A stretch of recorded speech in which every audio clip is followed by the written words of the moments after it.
Hello guys, welcome. Alors ce soir, je veux qu'on parle d'un sujet que je pense être personnellement intéressant. C'est un sujet même que je dirais, c'est l'une des choses en fait que j'aurais aimé qu'on me dise, c'est l'une des vidéos que j'aurais aimé regarder quand je me suis lancée. Je vais revenir sur les 7 leçons que j'ai apprises au cours des 3 dernières années qui m'ont énormément servi. Donc, quand j'ai commencé initialement en 2020 à me dire que je veux aller à temps plein dans mon truc et finalement le faire en 2021, il y a une grosse transition qui s'est opérée.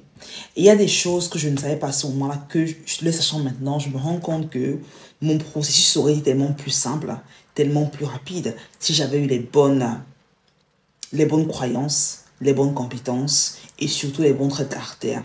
Car je pense au final que c'est vraiment les 3 fondamentaux qui définissent la rapidité avec laquelle on a du succès comme entrepreneur, qui définissent même le type de business qu'on crée et le niveau de résilience qu'on a pour pousser et continuer à travailler pour atteindre la vision qu'on a véritablement. Et donc je vais revenir un peu sur ces différents éléments-là, ces différents éléments qui ont fait de moi l'entrepreneur que je suis, et ce que je changerais, c'est choses à refaire. Si tu me découvres pour la première fois, je suis Jolie Mathieu. Ici, ce contenu, on parle de business, on parle d'entrepreneuriat, on parle de différentes stratégies pour t'aider justement à devenir indépendant financièrement à travers un business que tu vas lancer en ligne. Parce que je pense que l'entrepreneuriat, c'est l'un des meilleurs véhicules pour véritablement accélérer la capacité que tu as de devenir indépendant financièrement. Ce soir, on parle vraiment des leçons que j'ai apprises, cette leçon que j'ai apprises, que j'aurais aimé savoir plus tôt quand je me suis lancée, qui m'aurait catapulté vers l'avant. Donc, quand tu sois un entrepreneur déjà établi avec du succès, qui veut aller au next level, ou que tu sois un qui est en train de vouloir te lancer, vouloir démarrer une activité véritablement profitable, ou pivoter peut-être parce que tu faisais un truc par le passé qui n'a pas forcément marché, tu veux te relancer, cette vidéo est parfaite pour toi. Ou du moins, c'est le but, qu'elle t'aide dans le processus en question. La première chose que j'aurais aimé savoir dans ce qui est requis pour réussir comme entrepreneur, c'est vraiment croire en toi. Je pense que la confiance en soi, c'est l'une des choses dont on parle très peu. Mais la vérité, c'est que la capacité que tu as à croire en toi et à croire en tes idées et à articuler ta vision de façon cohérente est extrêmement important. Parce qu'au final, que ce soit avec tes employés, des fournisseurs, des clients potentiels, des partenaires, mais éventuellement, la capacité que tu as à les convaincre dépendra grandement de la confiance que tu as en toi. D'accord? Si la confiance que tu entends n'est pas véritablement là, tu auras du mal à vendre tes services, tu auras du mal à attirer des clients encore et encore et encore.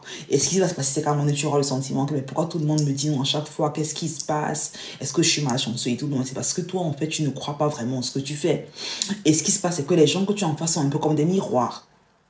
Ça veut dire qu'ils te renvoient en fait le niveau de confiance que tu as en toi. Ça veut dire que quelqu'un qui déjà ne croit pas en tes idées, ne croit pas en ta valeur, ne croit pas en ta vision. Ce qui se passe, c'est que quand tu vas en parler à des personnes qui t'entourent pour leur faire te rejoindre dans ce que tu fais, ils auront du mal à te suivre. Donc, tu veux commencer à croire véritablement en ce que tu fais. Tu te dis, ok, quelle est la valeur que j'apporte? Et comment est-ce que je peux articuler la valeur que j'apporte de façon pertinente? D'accord? C'est extrêmement important parce qu'au final, quand tu entreprends, tu vends très souvent quelque chose qui est... Quand tu vends une expertise, un service, tu vends ce qui est un peu invisible. Ce que tu vends invisible, car ce que tu vends, je veux dire, c'est un service que tu vends à la personne qui l'achète, ne sait pas ce qu'il achète avant d'avoir expérimenté le service. Et dans la capacité que j'ai à te dire, ok, je crois en ce que je fais et je vais all-in extrêmement important. La seconde chose qui est requise pour réussir véritablement, c'est une belle éthique au travail. Je pense que je dis très souvent ici que il n'a jamais été le même moment pour lancer un business, c'est le même moment au monde pour lancer un business, pour devenir entrepreneur, et je pense personnellement que ce soit le cas. Mais je pense également qu'il n'a jamais été aussi facile de ne rien faire.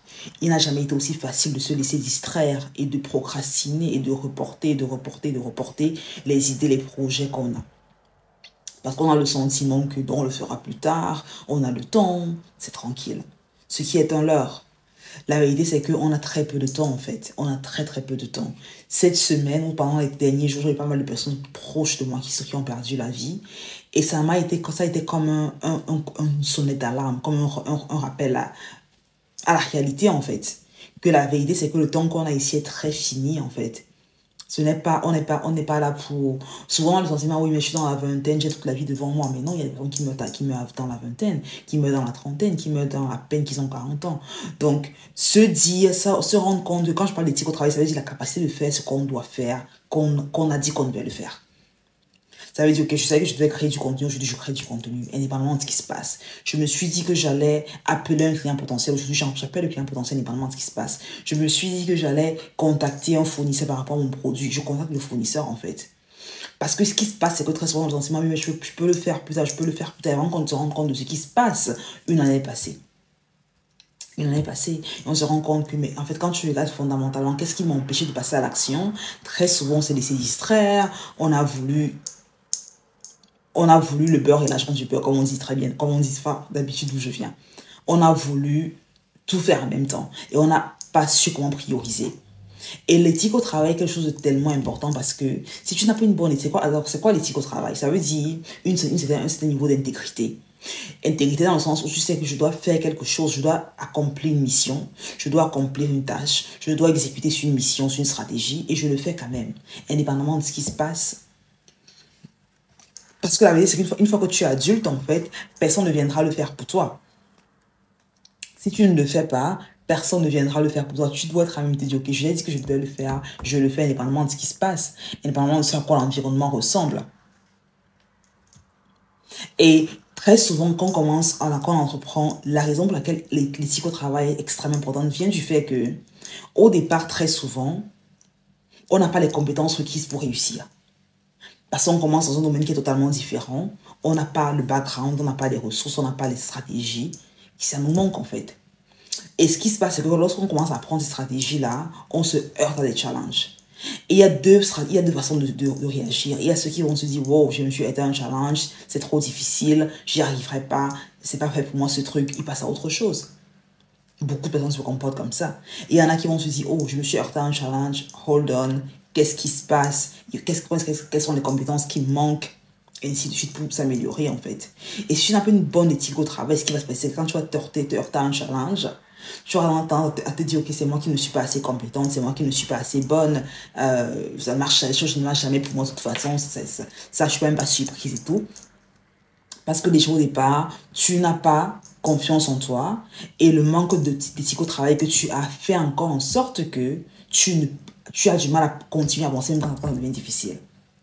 C'est la raison pour laquelle très souvent, la confiance en soi et l'estime de soi sont deux choses qui sont importantes, mais la confiance en soi est même encore plus importante que l'estime de soi. Parce que l'estime de soi, c'est se dire, ok, oui, moi, je suis quelqu'un de bon, je suis quelqu'un de bon, je suis quelqu'un de meilleur. Mais la confiance en soi, c'est vraiment de se dire, je pense pouvoir y arriver. Je pense que je ne suis pas meilleur que d'autres personnes, mais personne n'est meilleur que moi. C'est ça la confiance en soi. C'est se dire, je ne suis peut-être pas la meilleure au monde, mais je sais que j'ai des compétences et j'ai de la valeur que j'apporte sur le marché. Et c'est de ça que ça part en fait. Car si tu n'as pas déjà ça à la base, ce qui se passe, c'est que tu as du mal à faire ce qui est requis pour continuer à avancer en fait. Donc l'éthique au travail, extrêmement important. La troisième chose, c'est vraiment la capacité que tu as à apprendre de tes erreurs et à changer ton comportement. Parce que la rapidité avec laquelle tu apprends de nouvelles choses et la rapidité avec laquelle tu changes ton comportement répond à ce que tu as appris, en fonction de ce que tu apprends, est extrêmement important. C'est l'une des choses, honnêtement, ce truc, c'est vraiment ce que j'aurais vraiment aimé savoir.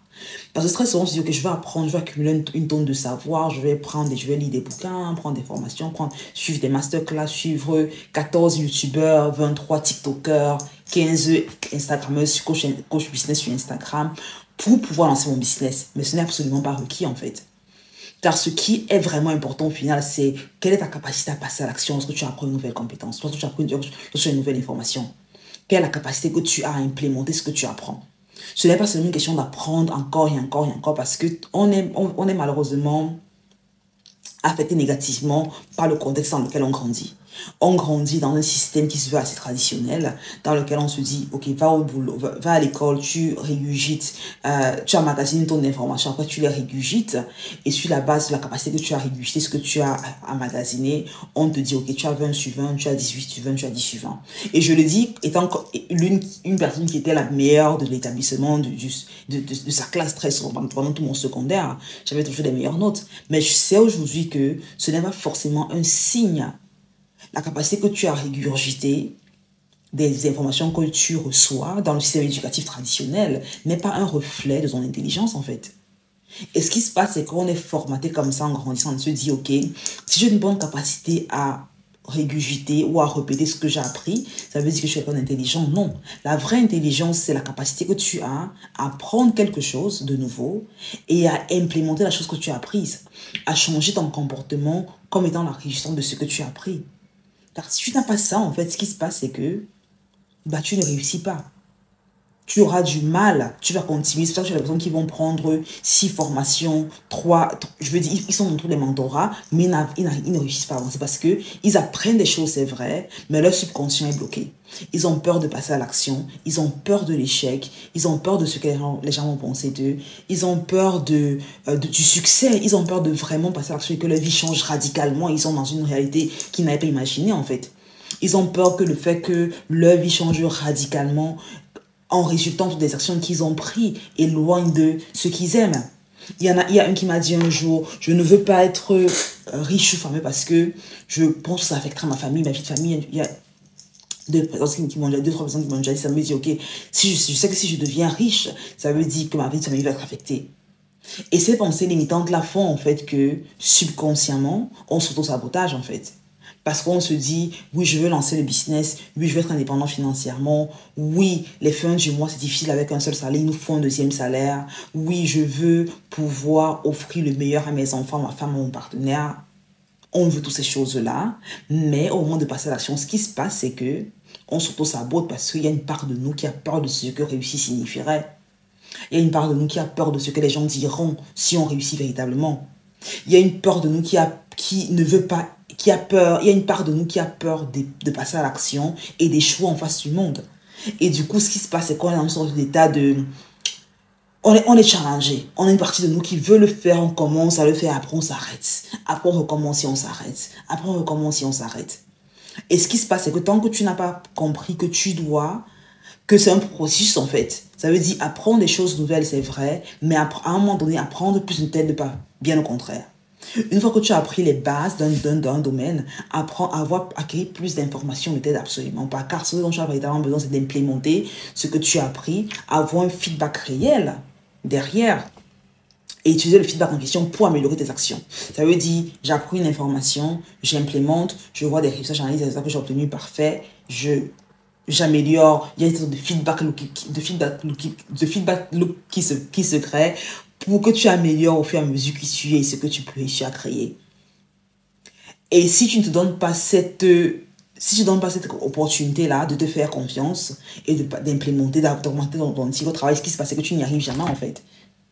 Je connais beaucoup de personnes et même moi, qui ont lancé un business. Par exemple, je parle de par exemple quand j'ai commencé à faire YouTube. Ma première chaîne YouTube, je l'ai ouverte en 2019. 2019, j'ai ma première chaîne YouTube. Après, j'ai fait 2-3 vidéos. Après, je me suis dit non, c'est trop de ma zone de confort. Je parle beaucoup trop vite. J'aime pas le ton de ma voix quand je parle.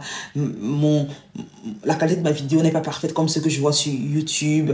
Je ne suis pas assez maigre, assez joufflu. Ma peau n'est pas assez belle. Je n'ai pas les fringues les plus classes qui sont au monde. J'ai laissé tomber parce que j'avais tellement de pensées limitantes en fait. Je n'ai pas le micro-tendance. Je n'ai pas. Et je me suis dit, non, c'est bon, je laisse tomber. Après, j'ai relancé en 2020. Après, je me suis dit, non, j'ai trop de choses à faire. Là, je suis en train de quitter le monde salarial. Je suis en train de lancer ce business. C'est pas YouTube, c'est pas le moment maintenant. Et finalement, c'est en 2022 que j'ai relancé. Parce que je me suis rendu compte en fait que quand je regarde la version de moi en 2019 et la version de moi en 2022 qui a dit ok c'est bon là tu le fais pour de vrai, on arrête avec des excuses à la con.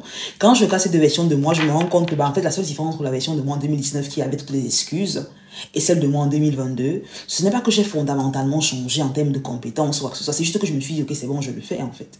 J'ai pris une décision. Ce n'est pas comme si tout autre coup j'ai commencé, j'ai eu une meilleure caméra, un meilleur micro, un meilleur background. Pas du tout en fait. Pas du tout. Je me suis juste dit, écoute, je commence où je suis avec ce que j'ai.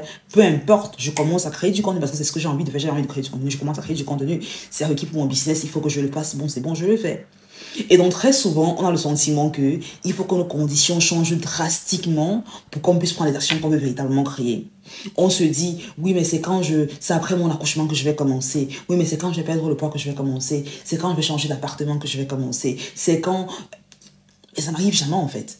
Parce qu'il y aura toujours des soucis qui va se présenter après.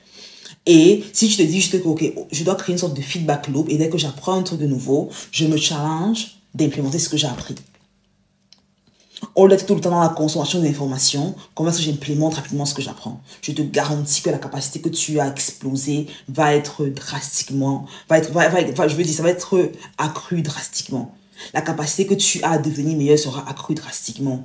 Parce que ce qui se passe souvent, c'est quand tu consommes une tonne d'informations, tu as ce qu'on appelle tu es paralysé par l'information. Tu en sais trop, du coup, tu ne sais pas par où commencer.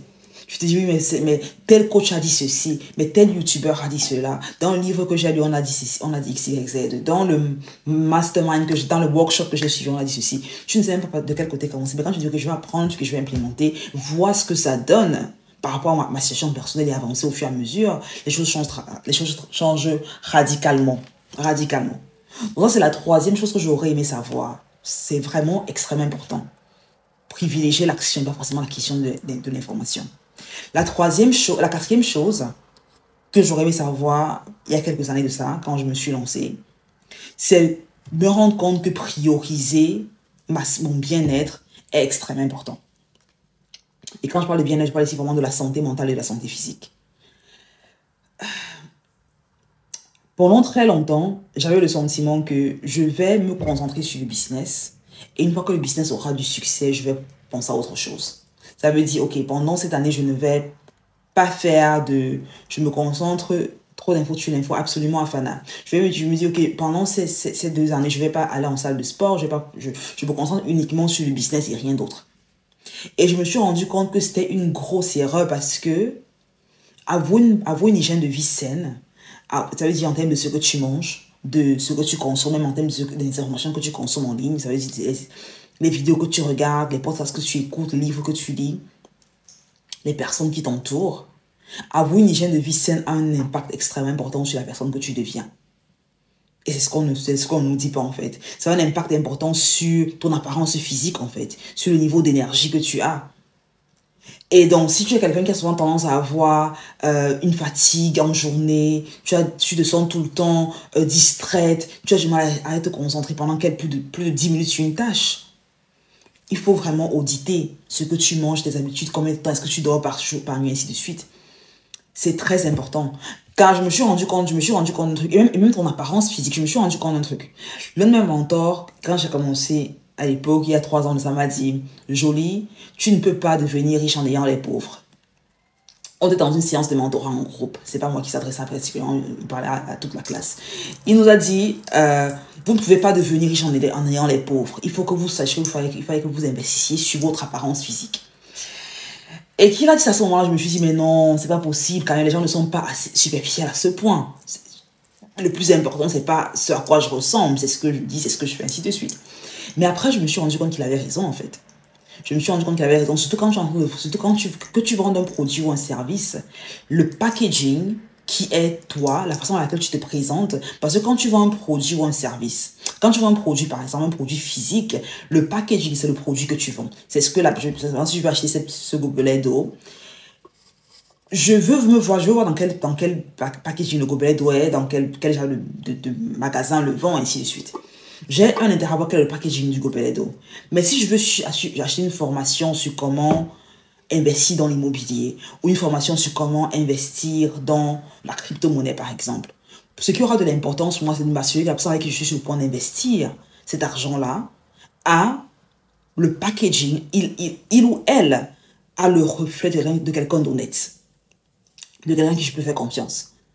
Et donc, c'est la raison pour laquelle, quand tu prends soin de ta personne, en fait, et quand tu investis sur toi pour devenir quelqu'un de meilleur, en termes de ton hygiène de vie, prendre soin de toi, ça veut dire manger sain, faire du sport, prendre soin de ta peau, c'est très important, dormir suffisamment d'heures. Ce sont des différents éléments dont on parle très peu, mais qui ont un impact impressionnant sur le niveau de confiance que tu reflètes à la personne que tu parles en face. Parce que très souvent, tu peux avoir un service qui est magnifique, mais si la personne à qui tu le vends a le sentiment que tu n'es pas quelqu'un de trustworthy, comme on dit en anglais. Je ne sais pas comment on dit trustworthy en français, si quelqu'un le sait, dites-le moi en commentaire.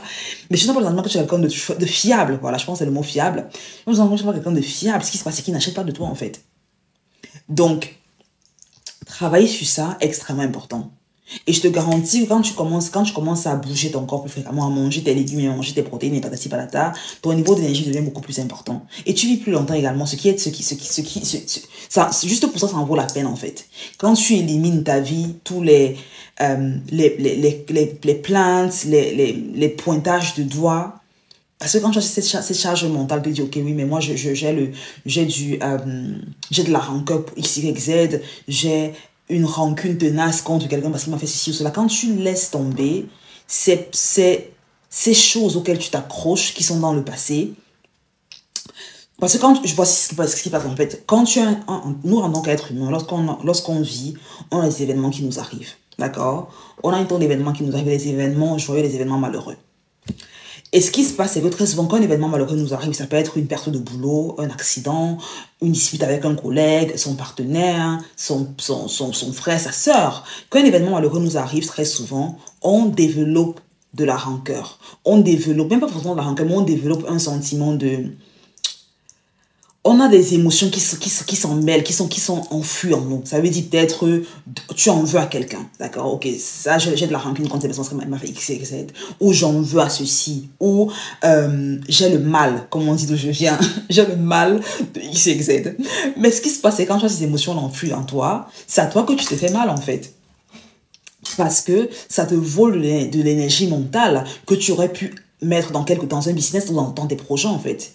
Le temps que tu passes à médire, ou le temps que tu passes à être chagriné, ou à être mécontente, ou à médire de quelqu'un, pour un truc qui s'est passé il y a 10 ans, il y a 5 ans, il y a 8 ans, c'est de l'énergie que tu prends, que tu te voles à toi-même en fait. Cette énergie que tu aurais pu, cette énergie mentale, que tu aurais pu prendre, investir dans un projet, investir dans ta vie, à être plus épanoui en fait. Donc, quand on parle de santé physique et mentale, c'est vraiment ça. Tu te dire, okay, quelles sont mes pensées? Quel est mon dialogue interne constant?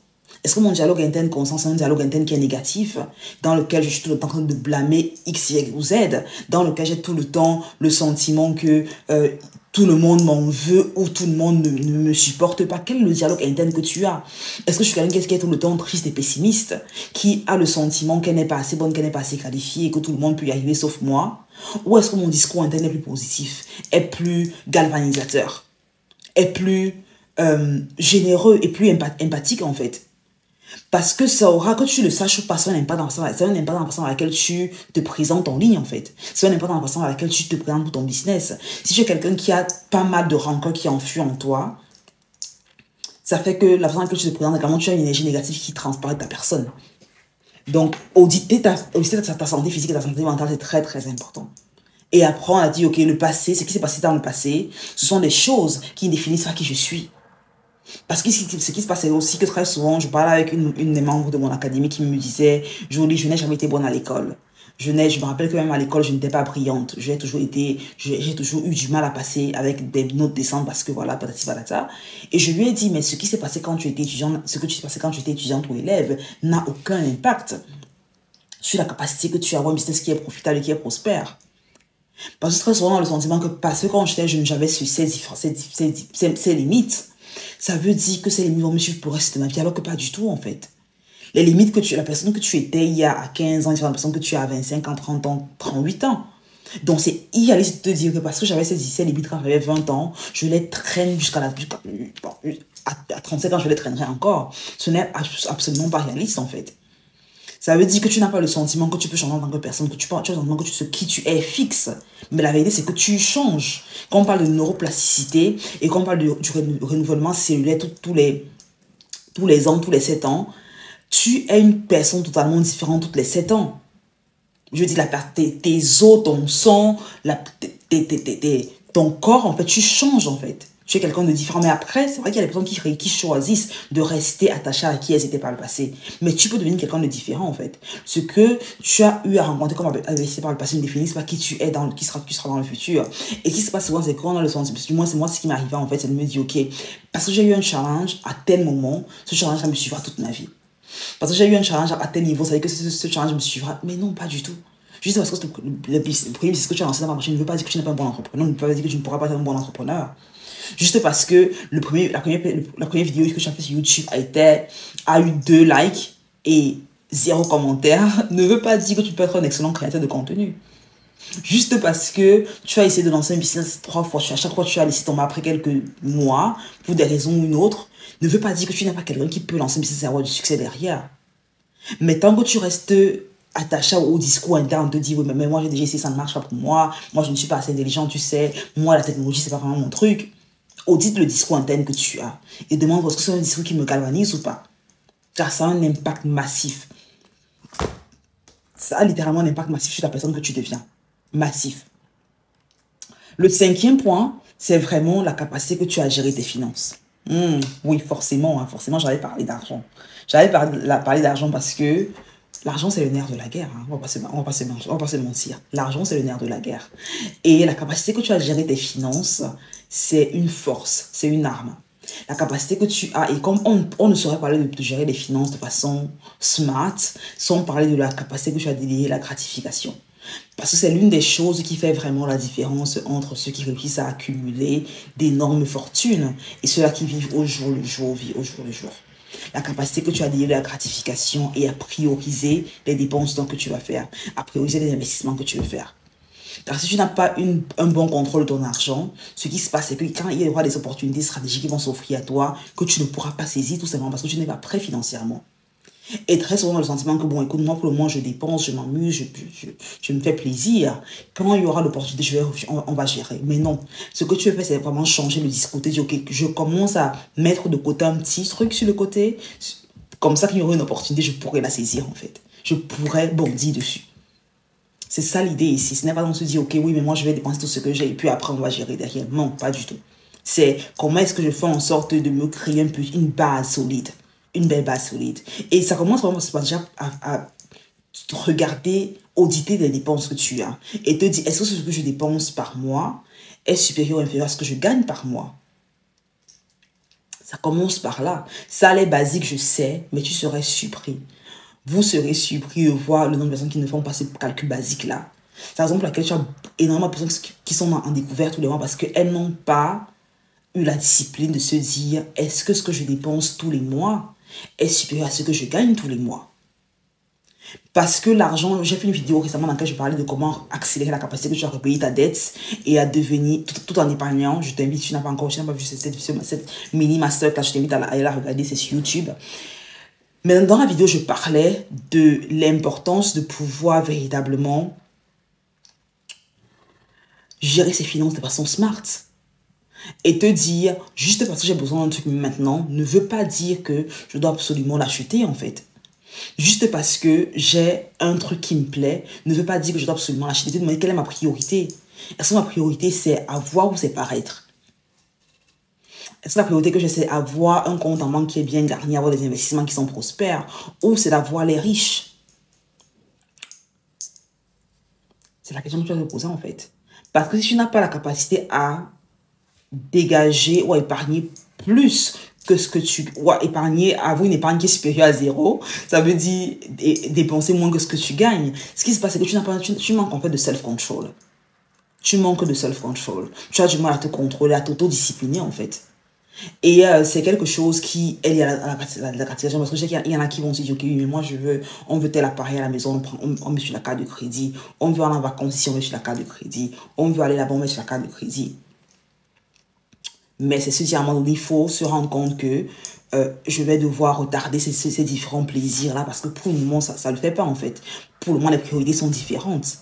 Et ce qui se passe, c'est que on a envie de vivre, on a le sentiment que quand on pense à nous aujourd'hui, On est tellement dans le moment présent qu'on a le sentiment que la version de nous dans 10 ans n'existe pas. On a le sentiment qu'il n'y a pas une version de nous dans 10 ans qui aura besoin des sous qu'on épargne en fait. Parce que quand tu changes le discours et te dis que épargner n'est pas une punition en fait. Ou investir n'est pas une punition, c'est donner, c'est te payer dans le futur. Parce que l'investissement que tu fais aujourd'hui, l'épargne que tu fais aujourd'hui, la version de toi dans 5 ans, 10 ans, 20 ans, 30 ans, t'en remerciera. Elle t'en sera reconnaissante en fait. Je veux dire, c'est pas de l'argent que tu perds, c'est de l'argent que tu épargnes, que tu investis, que tu accumules en fait. Donc, avoir une belle maîtrise de ces finances est extrêmement important. Et ce que je dis toujours, c'est, tu as une limite sur ce que tu peux épargner. Ton épargne dépendra toujours de ce que tu gagnes en amont. Mais ce que tu gagnes en amont est infini. Donc, au lieu de devenir maniaque autour des dépenses qu'on se fait, je dis il faut contrôler ce qu'on dépense, assurer qu'au moins à la fin du mois, ce que je dépense est inférieur à ce que je gagne. Mais où tu dénoues vraiment le truc, l'abondance financière, l'indépendance financière, c'est quand tu réussis à augmenter drastiquement la capacité que tu as gagner plus d'argent. C'est vraiment ça ici, l'idée, c'est de dire, ok, voilà, j'ai contrôlé mes dépenses minimum, j'ai réussi à épargner 500 euros, 1000 euros par mois, parfait, 2000 euros par mois, ok, super. Maintenant, comment est-ce que je fais pour transformer mes 1000 euros en 10 000 euros, mes 10 000 euros en 100 000 euros? Comment est-ce que j'investis de façon smart l'argent que j'ai épargné? Parce que le but, c'est pas d'avoir l'argent qui reste en banque, accroupi à ne produire aucun intérêt. Pas du tout. Le but, c'est d'avoir l'argent qu'on épargne, qui investit automatiquement, qui nous rapporte des intérêts tous les mois, qui nous rapporte une plus-value, un cash flow positif tous les mois.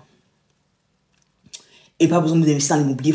Il y a pas mal de véhicules dans lesquels tu peux investir pour avoir un retour sur investissement assez intéressant tous les mois sur ton cash en fait, au lieu de l'avoir à la banque.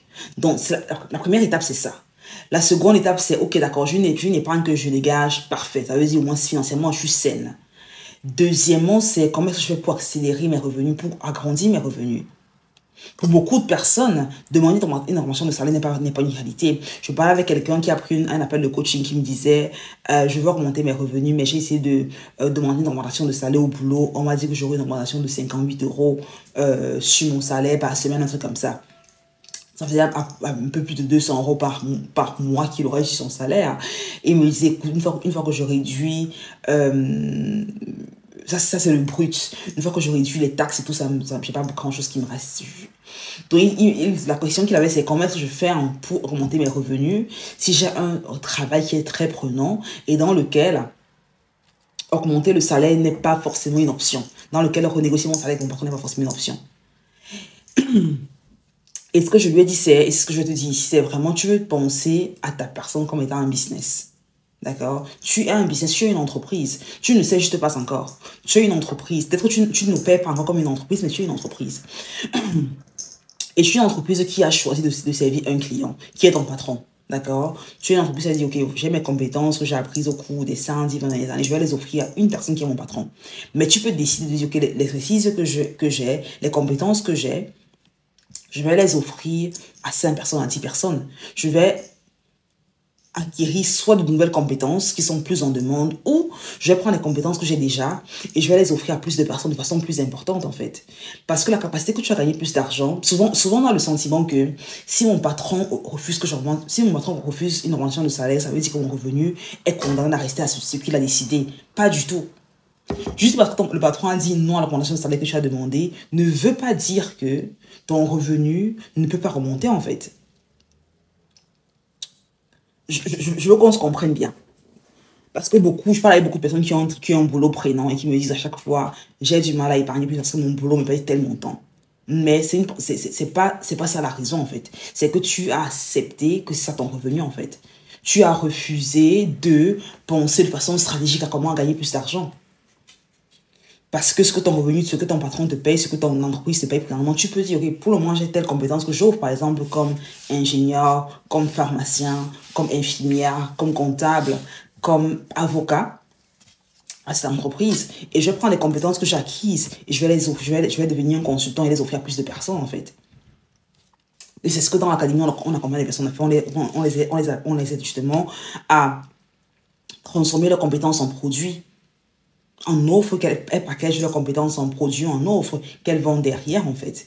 Et forcément, il y a une sorte d'audit que tu fais pour savoir si tes compétences, tu peux les packager en un service, en un produit que tu vends de façon pour scaler, pour augmenter en revenu, en impact. Mais si les compétences que tu as ne sont peut-être pas en accord avec le service, un produit que tu veux offrir, à ce moment-là, on te dirige dans différentes compétences que tu peux apprendre, que tu peux par la suite packager et vendre en ligne. Même offline, en fait, ça dépend de toi. Mais ne te dis pas que parce que je gagne tel montant au boulot, je suis condamné à gagner ce montant-là. Ou forcément, si je veux gagner plus, je dois prendre un deuxième boulot, un troisième boulot. Non, pas du tout. Pas du tout.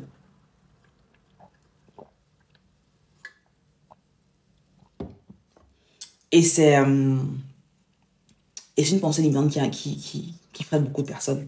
C'est de se dire, oui, mais moi, c'est seulement ce qu'on me paye, en fait. Non, mais c'est pas seulement ça qu'on te paye. Je parlais avec quelqu'un c'était une infirmière. Elle a conçu une infirmière à Montréal, au Canada. Et elle travaillait pendant infirmière pendant très longtemps. Elle était infirmière, après elle a changé, elle a fait une formation, elle est devenue infirmière en chef, ainsi de suite. Après, elle a découvert le monde entrepreneurial, elle a découvert le monde du business en ligne. Elle s'est dit, ok, tu sais quoi, ça fait au moment que je suis infirmière, espérons que ma gorge me fasse continuer cette vidéo, parce que là, j'ai le sentiment que j'ai passé cette journée, j'ai enregistré pratiquement 23 vidéos aujourd'hui. Donc, du coup, ma voix, ça c'est la 24e vidéo aujourd'hui, parce que je suis en train de faire un batch recording et tout. Et vu que je crée du contenu en français, en anglais, voilà, des fois c'est un peu chaotique. Du coup, ma voix, je sens que ma voix a pris un coup, elle a besoin de se reposer. Donc, on ne restera pas beaucoup plus longtemps que ça.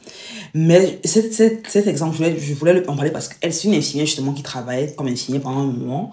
Et elle s'est dit à un moment donné, il est temps que je gagne plus d'argent. Je suis infirmière, je gagne 35 € de l'heure, 35 $ de l'heure vu qu'elle est au Canada. Et il me faut plus d'argent, qu'est-ce que je fais et ainsi de suite. Elle s'est rendue compte qu'elle avait deux options. Elle pouvait soit prendre ses compétences d'infirmier, commencer à dire, ok, au lieu de travailler avec un hôpital, je vais dans 3-4 hôpitaux travailler, afin qui serait ici l'équivalent de prendre un deuxième ou un troisième boulot, afin d'augmenter mon truc et ainsi de suite.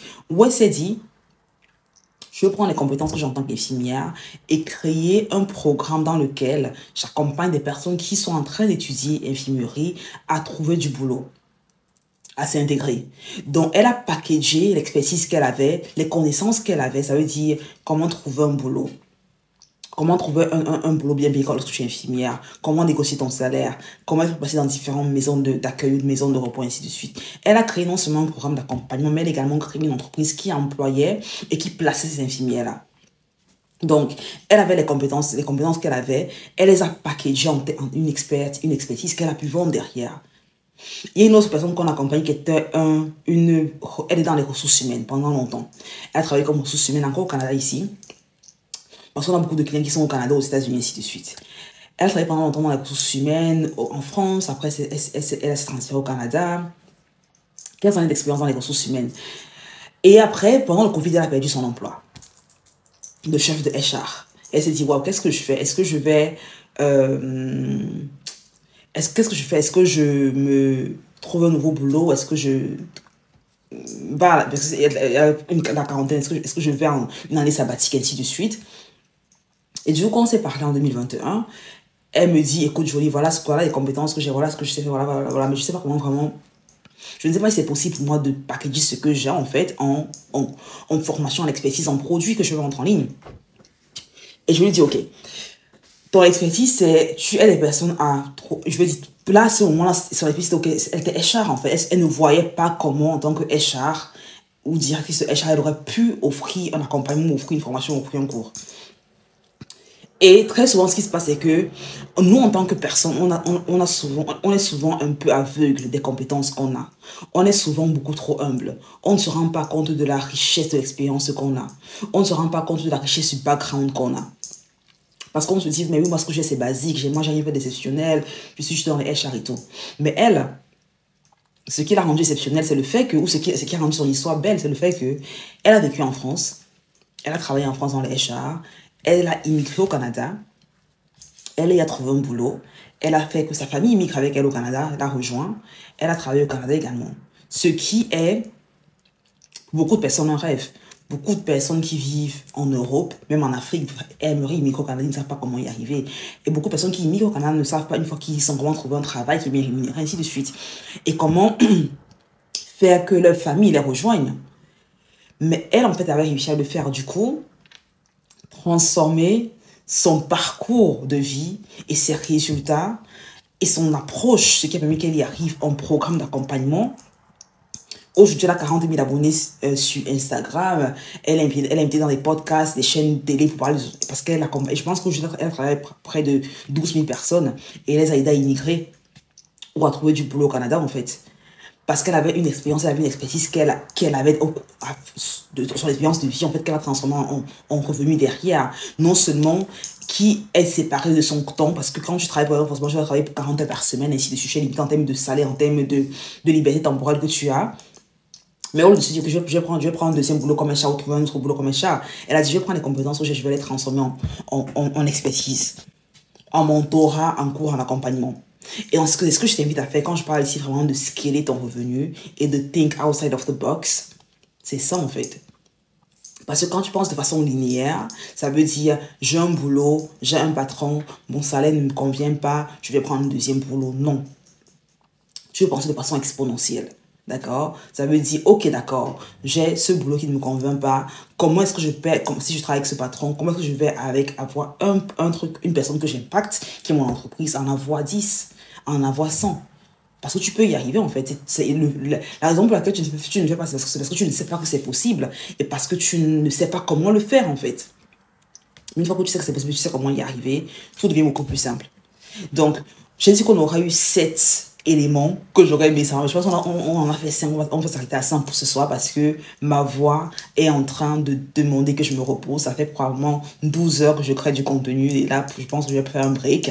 Je tenais absolument à faire ce live parce que je pense que c'est important. Je pense qu'il y a beaucoup de choses que j'aurais aimé savoir en tout cas quand je me suis lancée et je pense que c'est ma responsabilité aujourd'hui de partager. C'est la raison pour laquelle j'ai créé ce compte de toute façon, pour partager en temps réel ce qui marche moins bien, ce que j'apprends en temps réel et la vision que j'ai, comment elle évolue, ainsi de suite. Et je veux dire, pour moi, l'idée c'est véritablement si ce que tu fais t'apporte des résultats et que tu es épanoui dans ce que tu fais, magnifique, vas-y, continue, you are crushing it. Si tu as le sentiment que tu as un cap et que tu as ce désir-là de faire plus, de gagner plus d'expérience ou experience more, tu vois, si tu as ça en toi, ça veut dire qu'il est de ta responsabilité de trouver des stratégies pour implémenter, des stratégies pour vraiment laisser cours à ce rêve qui est en toi. Parce que la vérité, c'est que la vie est vraiment très courte. La vie est très très courte. J'ai perdu un oncle très proche de moi cette semaine qui avait à peine 50 ans. Et quand je me rappelle les moments qu'on a passé ensemble, je me dis comment c'est possible qu'il soit parti si jeune.